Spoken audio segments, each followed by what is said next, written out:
Today we will learn how to use the mirror effect, which you might have seen in many movies.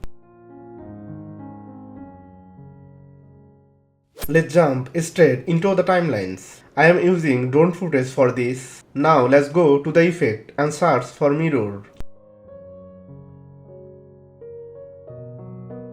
Once we find it, drag and drop it into the video footage in the timelines. Now go to the effect controls and in the mirror option, set the reflection angle to -90. Now you will notice a nice mirror effect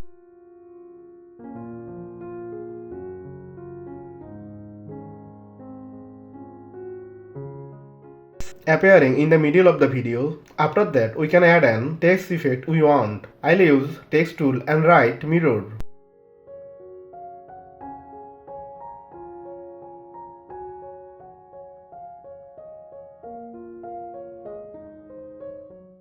Then I'll erase the text and place it in a spot on the video where it looks best.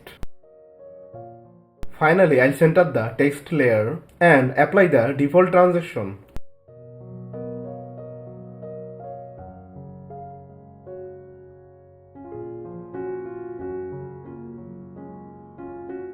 Now, when we play the video, you will see the mirror effects along with the text. To learn more amazing video editing tricks like this, click out our previous videos. Don't forget to subscribe and click the bell icon so you never miss our next video.